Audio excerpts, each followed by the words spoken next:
Hello, Guy. Hello, Gary. How are you? I'm very well. Looking forward to today. One of the great instigators, catalysts of crossover music. Yeah. It's another producer for us to have on, but You say that like it's a bad thing. no, he's a kind of producer artist. I mean, I remember Arthur Baker himself was virtually the only person in that New Order video, Confusion. Oh, Confusion. Yeah, that's right. As the producer. I mean, Except you occasionally see Bernard and Peter both playing the wrong instruments. I've thought you've been playing the wrong instrument for most of your career, haven't you, Guy? Oh, Really should have been that was unnecessary. ukulele player you set out to be. No, listen, let's just sort of sum him up, really, and for people who maybe aren't so familiar. Afrika Bambaataa, Planet Rock, that coming together of Kraftwerk and Electro. He basically invented electro, which is a kind of branch of hip hop. And then actually the massive one is actually Walking on Sunshine, isn't it? Rocker's Revenge. yeah, that version as opposed to the other song. As opposed to the Eddie Grant Katrina. one. Yeah, it's fun, which had only been a year or two before. Katrina and the Waves. No, Eddie Grant.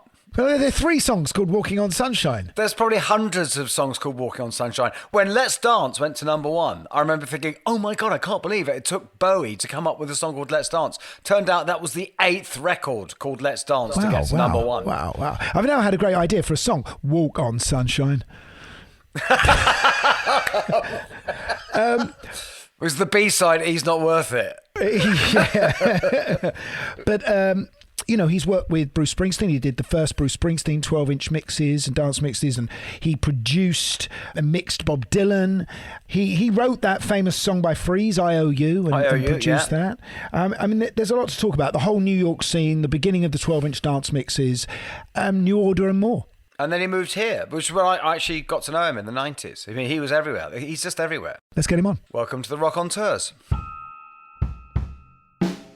Okay, guys, I'm ready. This was great, guys. It's so great to talk to 2 guys that have done this. Well, it's a big tune for sure. I actually wrote that originally for Tina Turner. Of course, I had gone and found Joni Mitchell down in Florida and brought her back. You know, what people forget about Bowie is that he was such a kind man. I've listened to a few of them and they've been really good, man. I'm sitting in the back of the car coming into London. They're brilliant. I know you're musicians, but you've been more professional than a lot of journalists. Remember me? I'm in a band now. It's called Roxy Music. You know this thing about the 10,000 hours of experience? Oh, yeah. Get good at something. When we recorded Arnold Lane, we'd done about 50 hours. The Rockonteurs podcast with Gary Kemp and Guy Pratt. Hey, here I am. Hey! Arthur. Hello. All right. I knew you as so much a part of the London landscape. I know. I couldn't move for you back in the day. I actually really miss it. You know, I was there nearly 20 years. I mean, it's shocking that I was there that long, but I was in quite a few bankrupt businesses in the wake, you know. I know, because that was a big deal you had. You had a chain of pool rooms. Oh, we had the elbow room. It's like a Sopranos storyline. Yeah. I was there, man. I love London. I still have a flat there, and luckily it's rented out, but, you know. How much was music in your life in London later on? It was, you know, when I first moved there, I did a lot of remixes, you know, most famously the Babylon Zoo thing, Spaceman. Of course, yeah. And also I did Robbie Williams' The Freedom one. So those 2 were sort of coming in and getting those done. And I did Ash, Life Less Ordinary. So I did, when I first moved over, I did quite a bit. And then it sort of eased into a lot of stuff that never came out. Still working with New Order through those years, doing remixes and stuff. But yeah, I mean, I did music a lot. I DJ'd. I had a show on XFM. That's right. For about 2 years. So, you know, I kept myself busy for sure. Arthur, one thing that a very funny episode we had on social media a while back. So I want to send my son Stanley's apologies for not getting you the playlist because he was incredibly intimidated. I occasionally gave my son Stanley a lift from Brighton to London, and I'd always put him in charge of the playlist because that's how I find out, you know, what young people are listening to. And we did this one trip where it was just particularly good. Everything he played me was great. And I hadn't heard of anyone except for Olivia Rodrigo. And I posted it on Facebook. I just said, this is so good to hear. I'm so heartened. There's always great young music out there. And Arthur replies, hey, Guy, send me that playlist. I got to know what's up in the UK.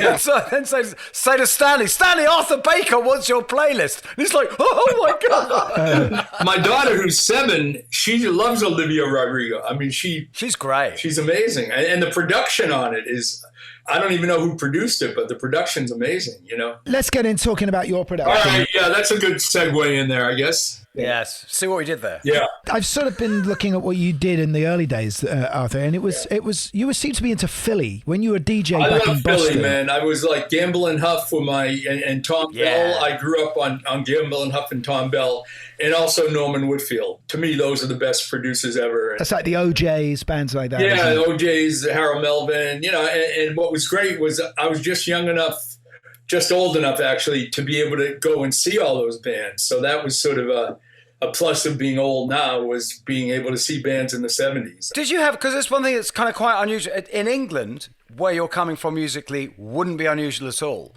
But in America at that time, I mean, did you have much of a peer group who was into the same sort of stuff? No. Exactly. I had a peer group who were into Sly and the Family Stone and Miles Davis, but they wouldn't have also been into like the Jackson 5 or...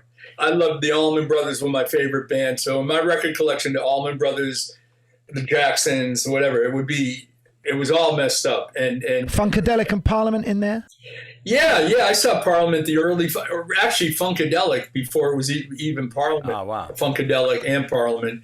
I saw all those bands growing up because Boston was on a tour. Boston would be right before New York. So you got every band, and it was a great college town. We're doing that in January. Huh? You there? We're doing that in January, Boston to New York, yeah. I saw Janis Joplin, Hendrix. So I saw, I got to see in 71, I was 16. So I was just sort of old enough to go on my own. 69, I saw the Stones. I saw my first gig I ever went to was Led Zeppelin and MC5. Whoa. 69. Wow. Well, that's interesting because from your CV, it looks like you were just disco from day one. That's where you started. No, I was disco from day one. I was also rock and roll, like Cream, Disraeli Gears, and Led Zeppelin were, And this is kind of where you were going. You were amalgamating those. Yeah, those well, that's how it turned out to be. Yeah, for sure. I was a Dylan fan, and then 10, 15 years later, I'm in the studio with him. So it was sort of an Al Green. So a lot of the people I ended up getting to work with, like 15 years after the fact, were people I had been fans of. Hall & Oates. They were all bands I listened to earlier in the 70s. You had, was it your mum's cousin or something? There was a super heavy, like Broadway arranger or something in your family? Sid Raymond, who was my mom's first cousin, he was Leonard Bernstein's arranger. He arranged West Side Story. He got a Grammy, Oscar, Tony, everything for that. He also was a songwriter, and he wrote Girl Watch a theme song. He wrote Smile, You're on Candid Camera. He wrote Patty Duke, Identical Cousins. I don't think that actually hit in the UK, but no. So he actually was huge. I mean, and that's where the music's from. But was he around? Was he an influence on you? Not at all. I never even met him. Oh, no. I met his brother, Geordie, who was sort of the failure. He tried to do Broadway, and he just never clicked. But I met because he lived in Boston when I was growing up, so I became friendly with him, and he would send my father all the press clippings over the years. So I have a big box of press clippings that he had sent my dad. So but the other guy, no, and it's funny because a friend of mine, Sid, had been his mentor. This guy was a friend of mine for a while until many years later, so I didn't get to actually never met Sid at all. Now, he died at like 99 years. I spoke to him a few times, but I never met him. I mean, Arthur, you became sort of the leader, as it were, and the king of the sort of post-disco, techno, electro, dance music scene that happened after hip-hop came about. I think it happened hand in hand, actually, because hip-hop as a genre came about when my good friend Michael Holman actually used the word hip-hop in an article, because it was sort of Bam's thing was hip-hop had the graffiti, breakdancing, and music and rap, So there were three parts of hip-hop. But when I made my first rap record, which was Jazzy Sensation, that was in 1981. And obviously there had been Rapper's Delight in 79, 80. I think the change from sort of rap hip-hop to electro hip-hop would be obviously Planet Rock using a drum machine. Yeah. Because before that, all the tracks were live playing, like Doug Winbush, the guys who played on the Sugar Hill stuff. But Doug was my boy after that, like in the 80s. Doug played on the Sun City record. He played bass on that. Who was the drummer on all those great It's disco Keith records? LeBlanc. No, before then. You before then. worked with Gary. Yeah, I did. Yeah. And Dennis Chambers also played on the. Dennis Chambers, of course. Yeah. I want to go back before this because this is kind of where your roller coaster starts. Because you started producing you were DJing around Boston, right?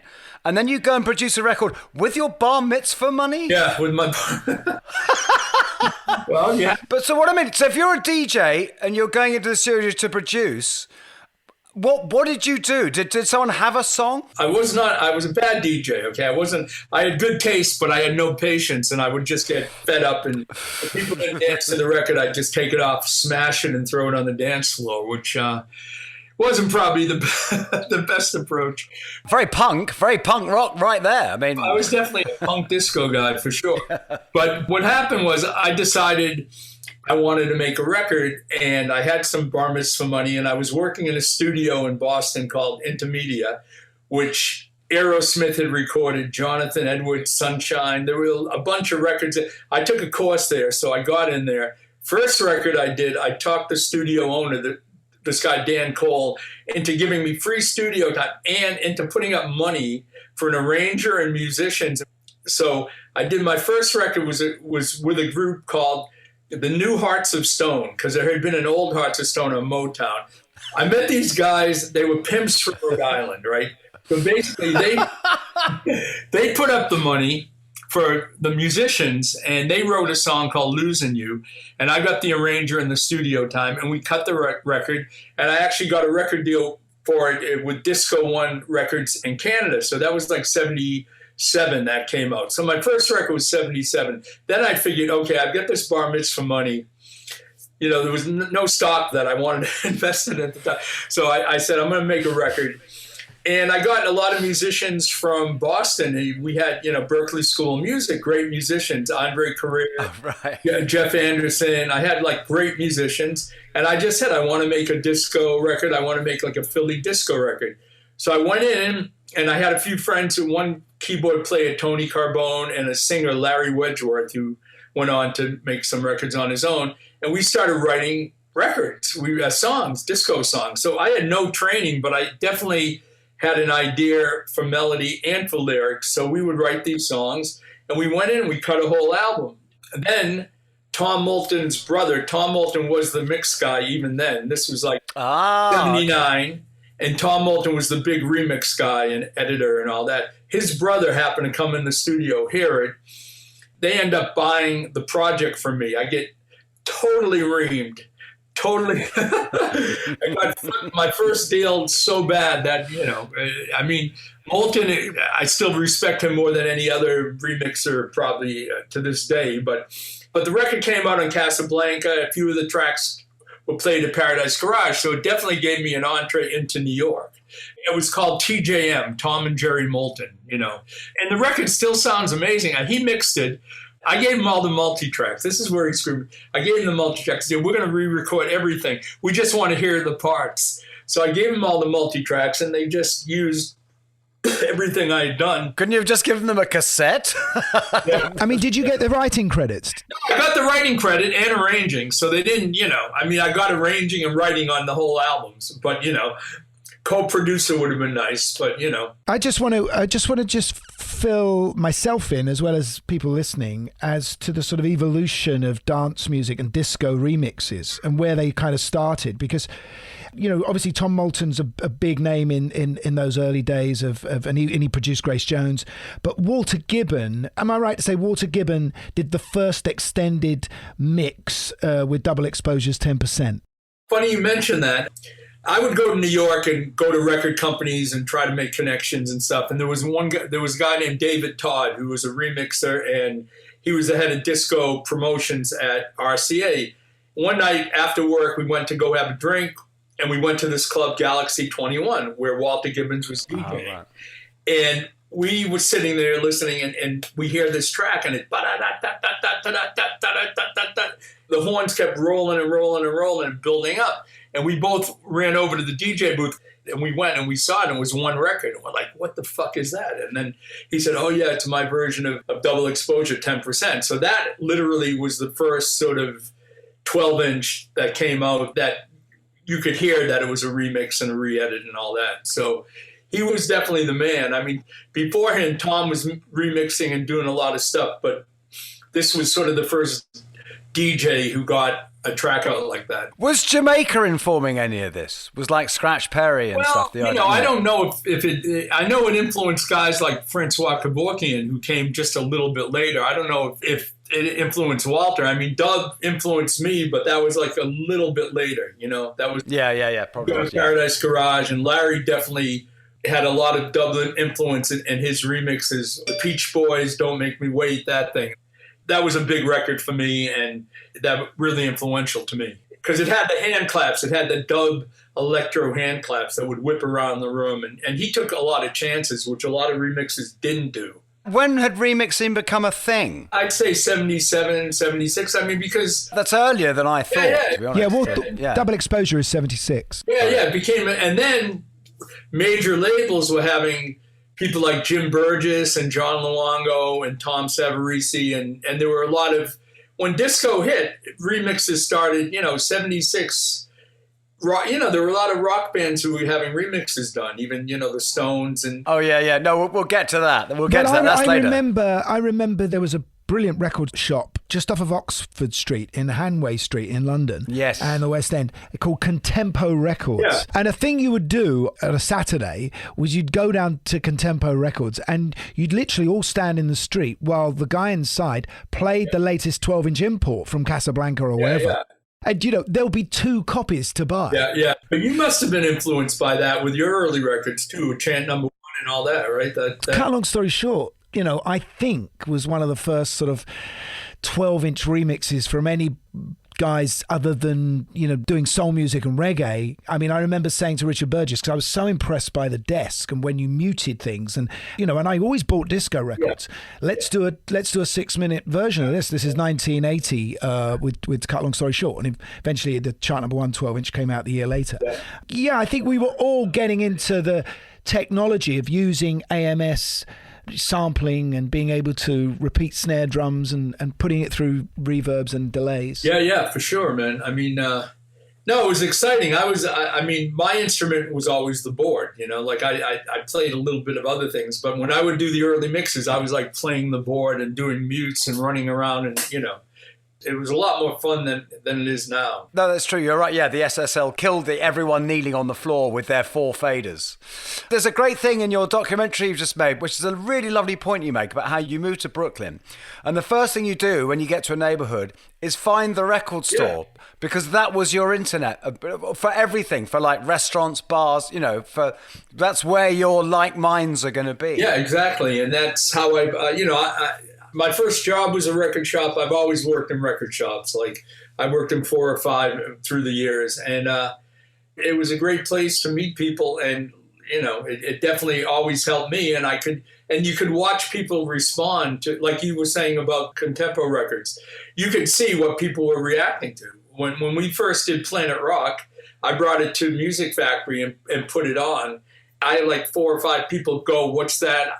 One guy offered me $100 for the acetate. So, I mean, it was sort of, you always knew what you had. If you played it and people wanted to buy it, that's like immediate. Well, I don't think we're too early to get to Planet Rock and absolutely. And Afrika Bambaataa, and just set the little scene as far as what the clubs were like in New York. Because obviously we all know Studio 54, that was very much the sort of center of disco.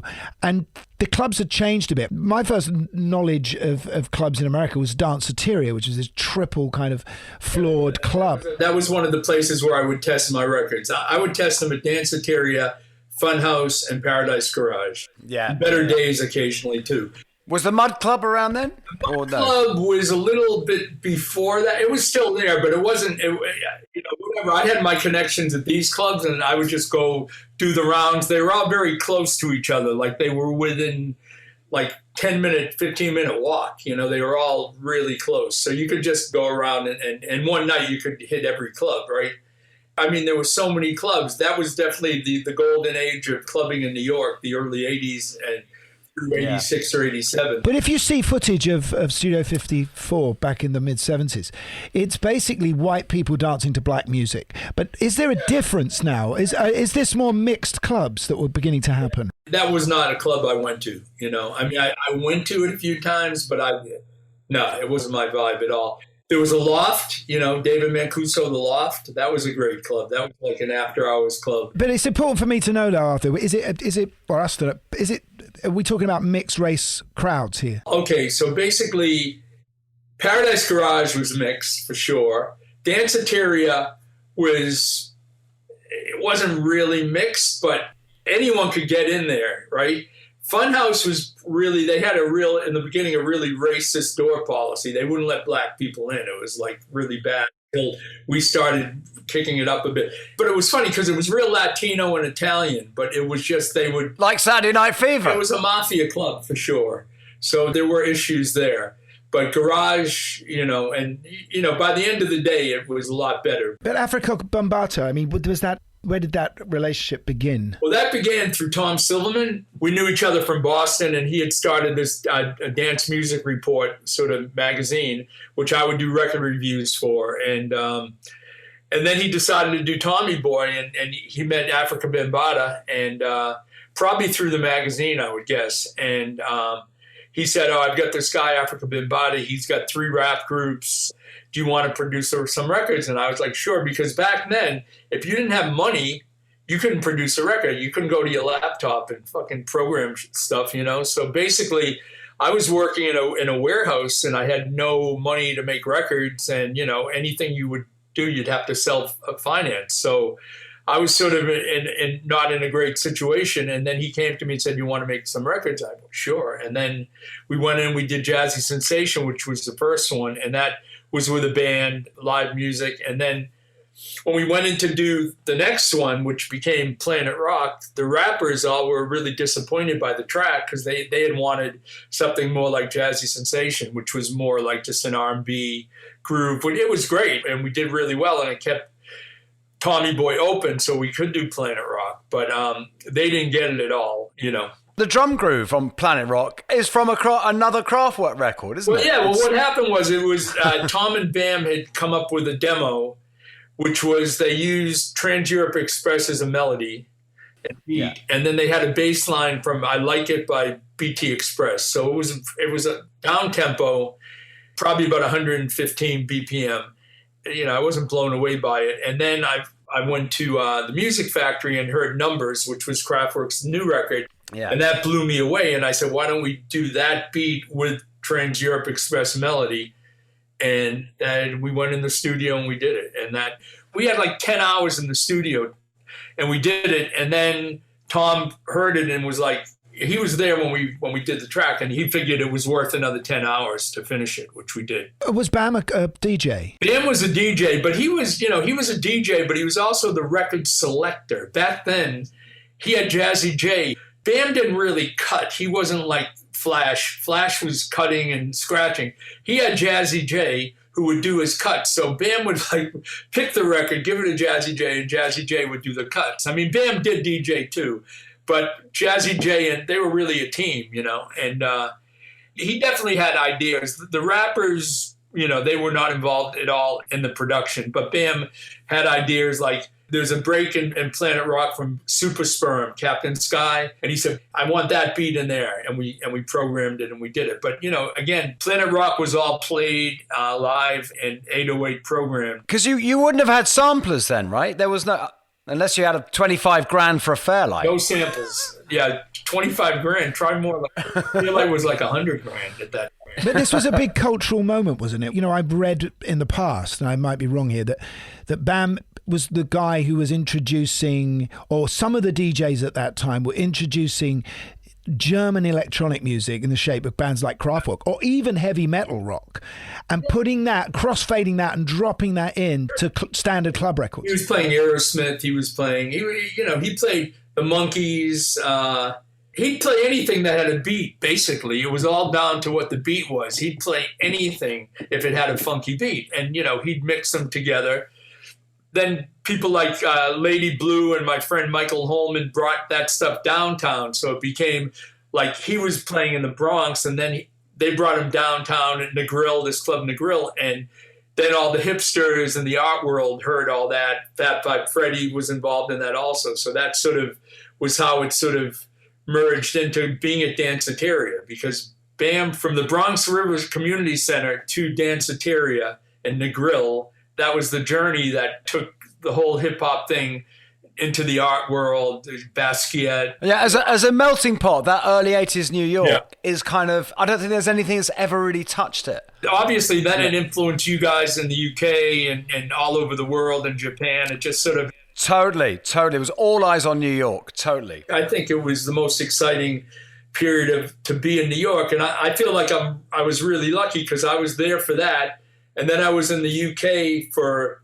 88, Acid, and then Britpop. So I really feel, I don't think there are many people who actually experienced the 80s in New York and then the 90s in London. It was such a great vibe in the UK then. And McGee with the creation stories and all that. And because I'd listened to all your podcasts and him and Noel Gallagher and, all those guys who I became friends with all those by being in London at that time. Arthur, I'd like to make a shout out to Rusty Egan. Yeah, he was your guy there. I was going to say you work with Rusty.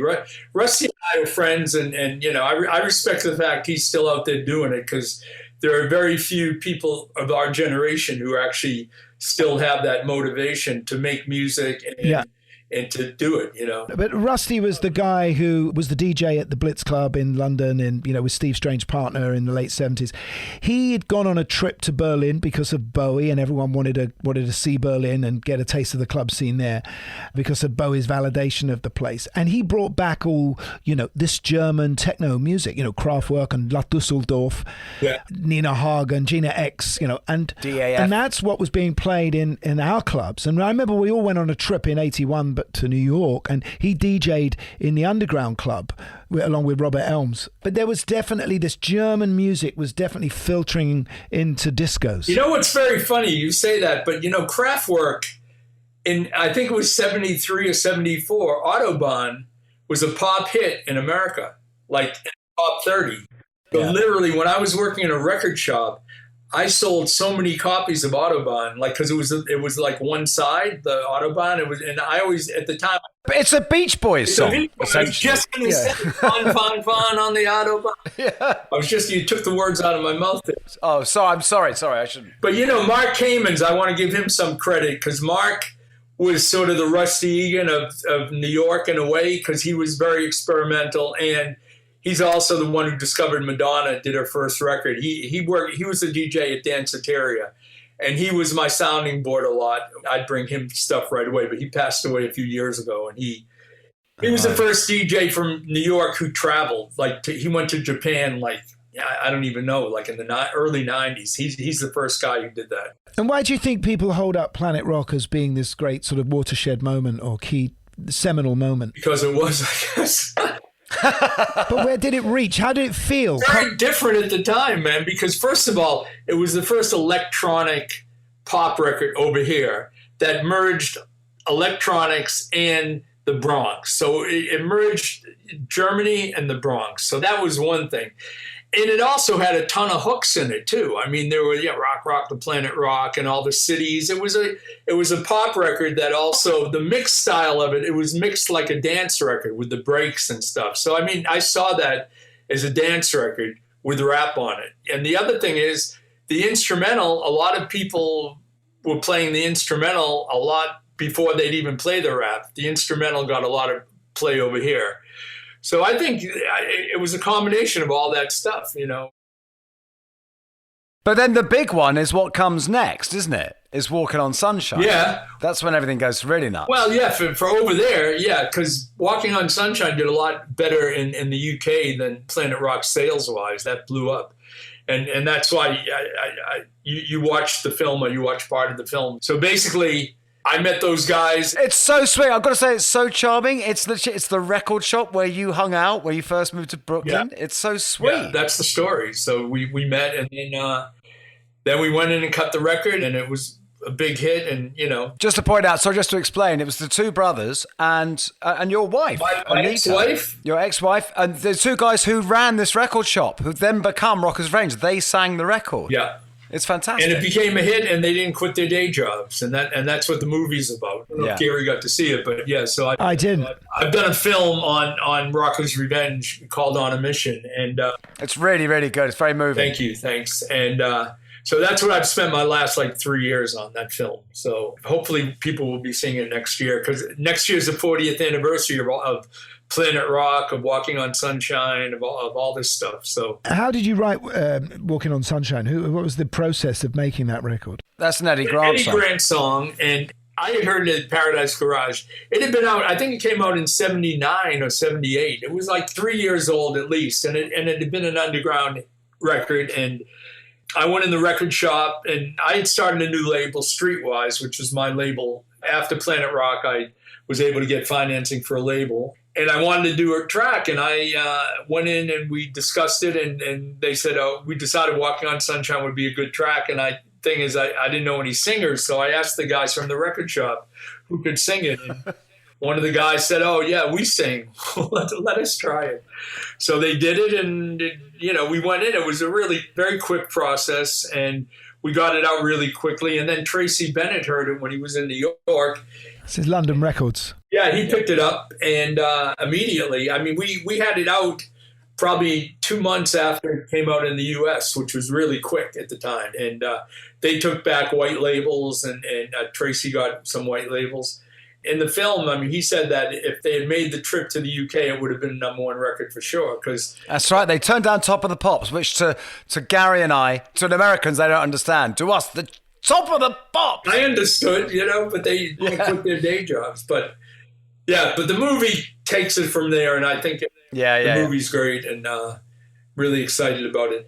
And then I did IOU and Confusion and all these other records, but I had a really bad drug problem at the time, right? So I wouldn't fly. I wouldn't get on a plane because I was too coked out.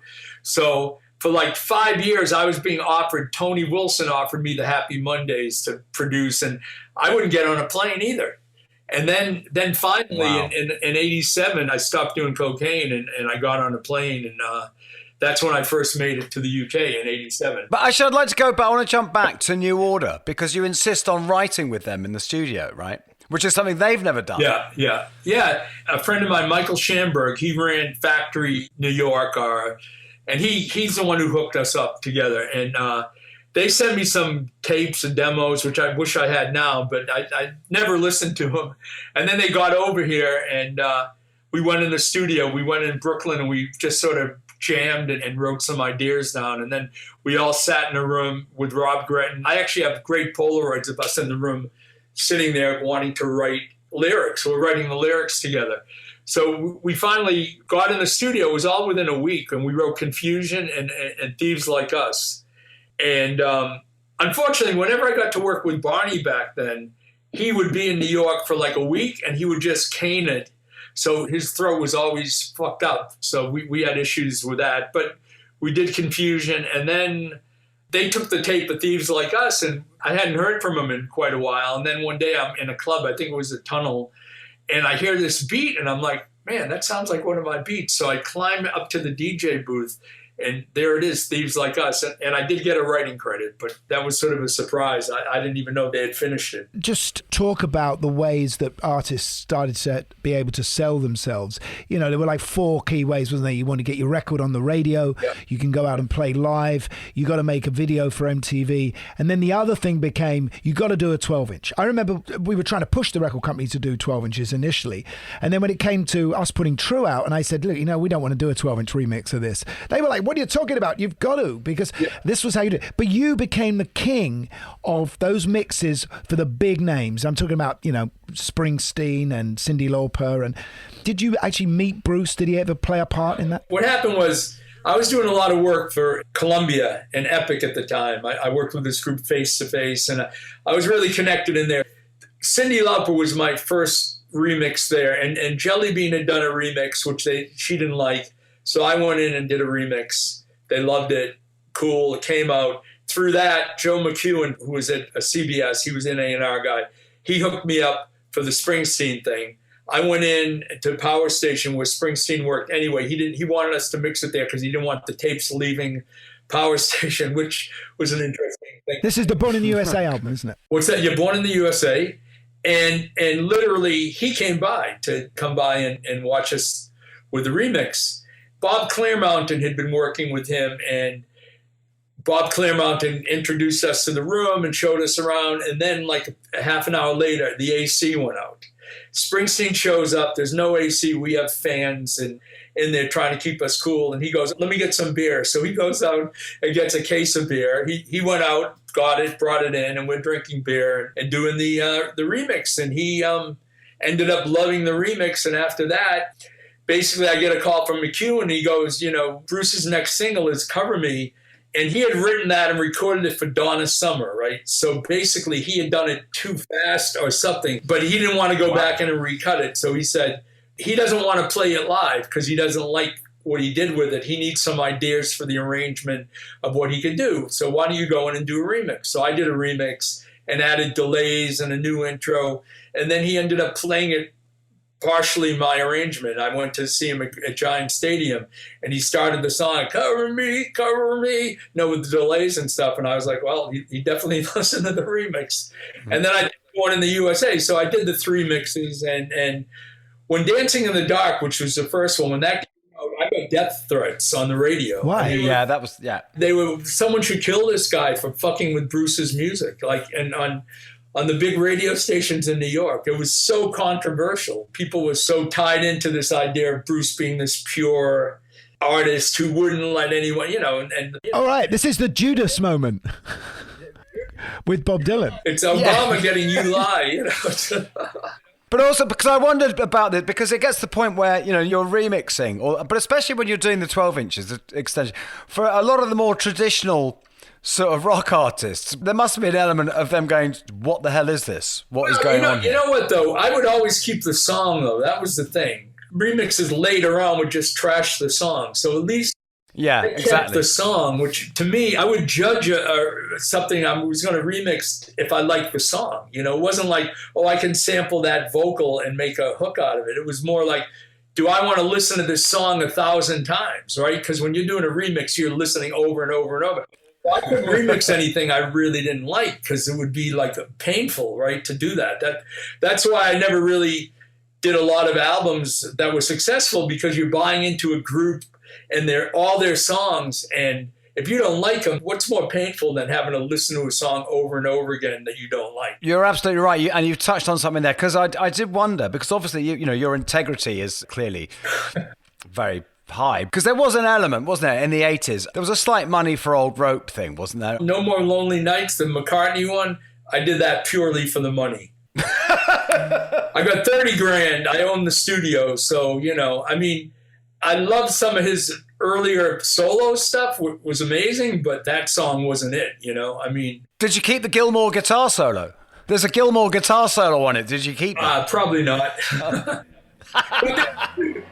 It's funny because I'm now doing a series with Demon Records called Dance Masters, which is 80s remixes and focusing on remixes. And I put one out, Shep Pettibone, Dance Master, Jelly Bean next, and then I'm going to do one. And when I listen back to some of the mixes I did, I'm like, nah, I don't want to bury this. What was your USP? What did people want when they wanted an Arthur Baker mix? Why would they go to you as opposed to Jelly Bean? What was your thing? I think mine was a bit more radical than his, and he was really pop. He was a very pop remixer. And his box set's going to be amazing because he had a lot. Madonna. That'll be out next year.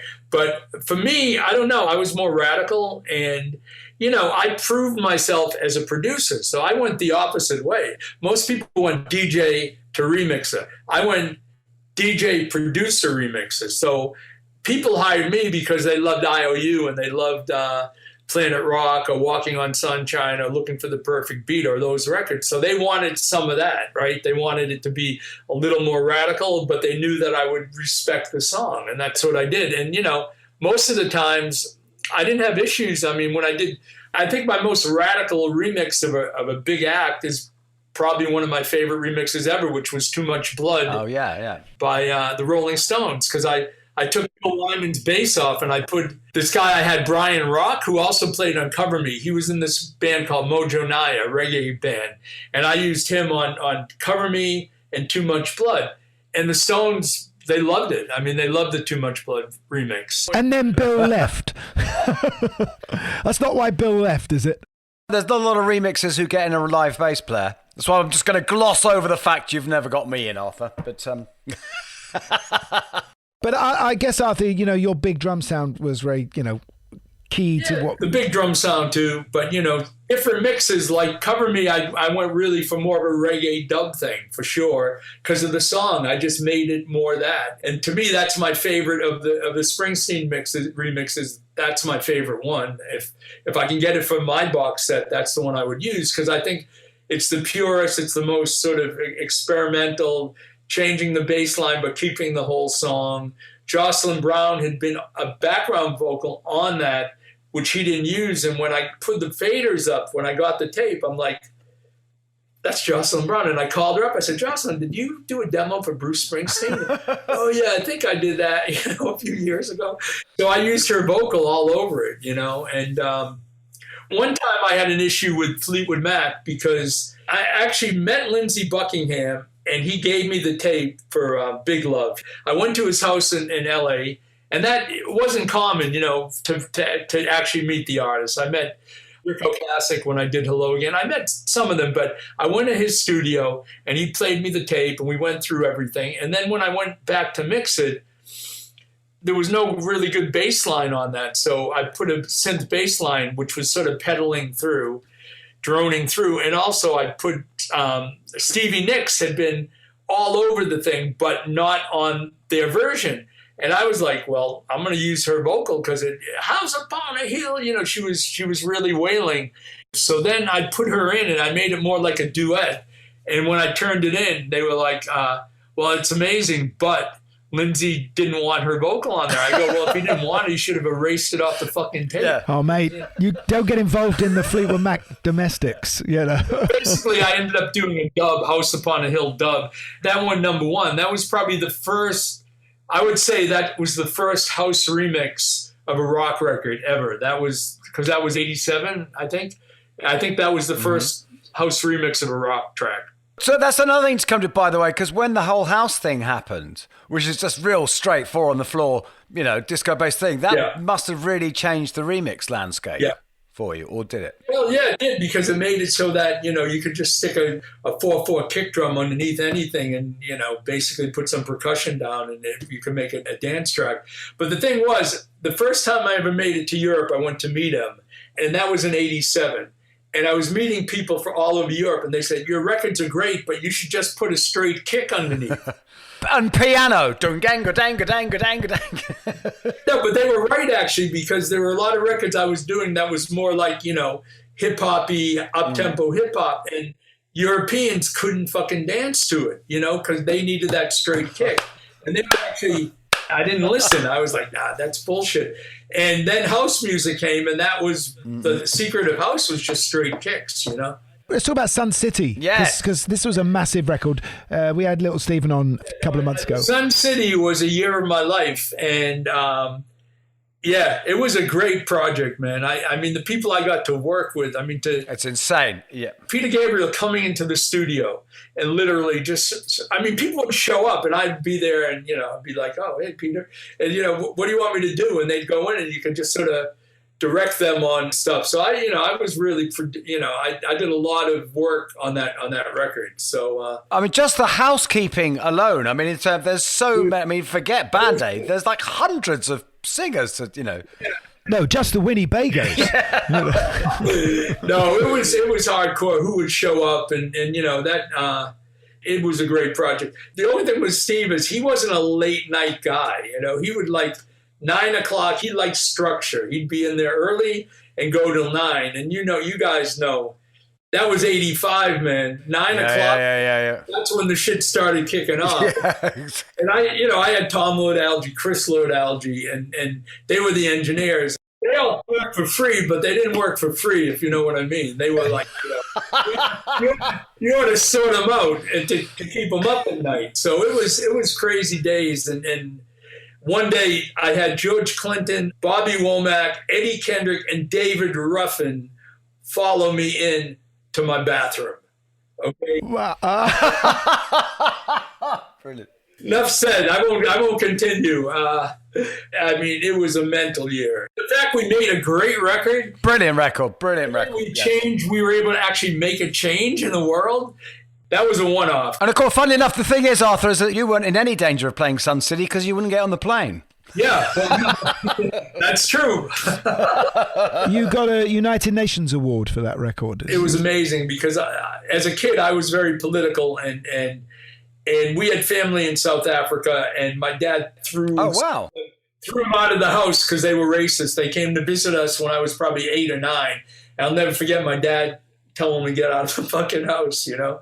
So basically, to me, that's my high point in my career, was able to do that, to be honest with you. I mean, you know, on a overall creative and the importance of it, you know. But talking as your role as musical Judas, and you know, you actually worked with Dylan.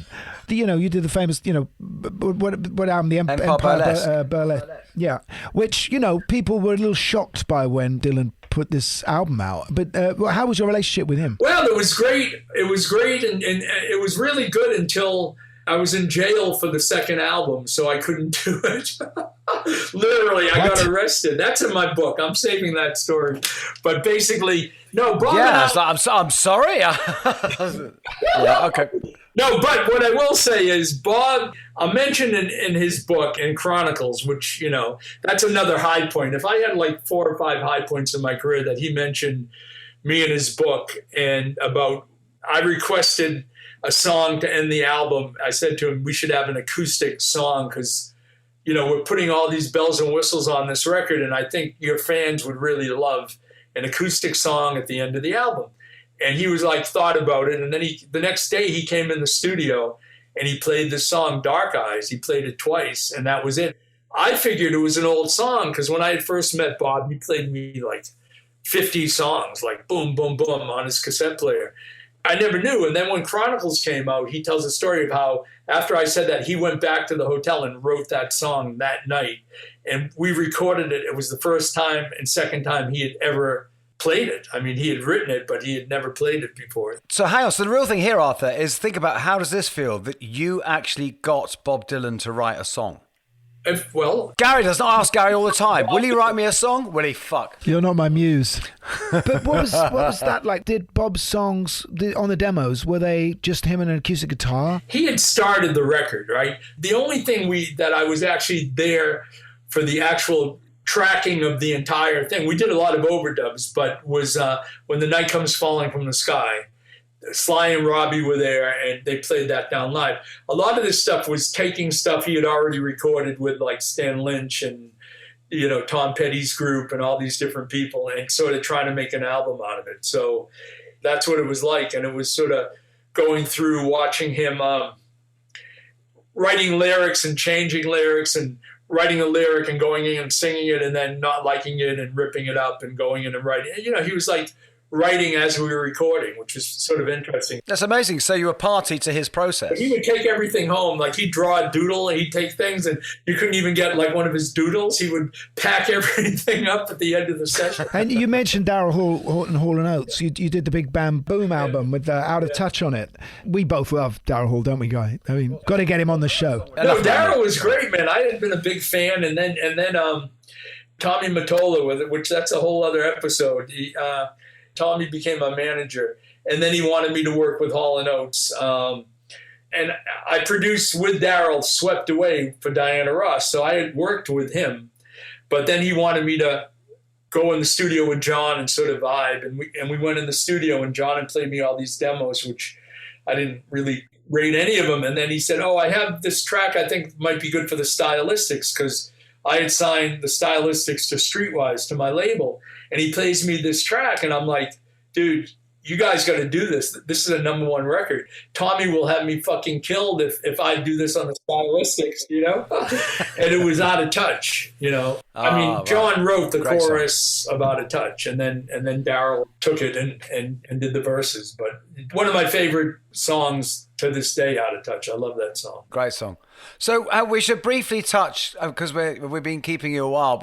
So you became a movie mogul, Arthur. I love doing music. I still do, but it's obviously not doing music as a living because, you know, it just wasn't paying bills. And I'm not really that turned on. Well, put it this way, no one's offered me anything great to work on. So I'll leave it at that. Other than the New Order remix I did, Be a Rebel, which I think is a great remix. I will toot my own horn on that one. But yeah, so I started doing movies, and I did one called Finding the Funk, which was with Nelson George. He directed it, which is the history of funk, which we did with VH1.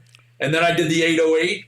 Apple Beats bought that, and that you can get that online. That's one of those things that's such an obvious thing to do. It's brilliant that you got there first. It's really a cool film because we really did get to interview all the people that you would want. We have the Beastie Boys on it. We have, you know, Pharrell. Even Phil Collins talks about the 808, and you know, it's a really cool movie. The one that's closest to my heart, which is the Rockers' Revenge story, On a Mission, which is a human interest story, which I directed just because it didn't start as doing a film. It just started, let's film the sessions, and then I started working on it, and while doing an album. So anyone out there with any thoughts of directing a film around the making of an album, it's the dumbest thing you could ever do. You want to be listening to the music and make sure that's right, but then you have to make sure you're getting everything down on film. And literally, I did both, and that is like such a bad idea. But I had a friend, Shane Nicholson, who's helped me sort of pull it together, and I'm really happy with it, and hopefully it'll be in South by Southwest this year and be out for 2022. And talking of the drum machine, Arthur, what do you think was the first record that officially had a drum machine instead of a real drummer? I think Sly and the Family Stone, Family Affair, he used it. Really? No, yeah. Oates used them early on, but I think it might have been Sly. Timmy Thomas, Why Can't We Live Together? That was an 808. Well, that was a chord. But see, I went to Japan. This is a documentary that we've already have filmed, but we have to edit it and do it. I met Mr. K, the owner of Roland, who actually developed the 808. And in the 808 film, there's a bit in there, but I actually went to Roland Museum and played on all the drum machines, and we filmed that, and that got to get out there. But he had the early one. He had the one that Sly had used. That I think I'm not sure if it was a Boss or something, but there were machines before Roland, but he had been involved in all of them. Like in the organ, remember there'd be I was going to say, because home organs had a drum machine since, you know, the year dot. Ace, the rhythm Ace. I think Sly was a rhythm Ace. That's right. But so there were people using them before, but for the 808, it was Yellow Magic Orchestra used it first, and then we were the second. And what do you think of the dance scene now? What do you think of the remix dance scene? Well, the remix scene, I don't think they're really... I mean, I guess there's a remix scene, and people are remixing pop records that, you know, my daughter at 7 will listen to. Dua Lipa. Dua Lipa. Don't my son that has a go at me for getting her name wrong as well. Yeah, there is, you know, I have to say, Ed Sheeran, and there are, you want to be negative because we're old and we want to be like, but you know what?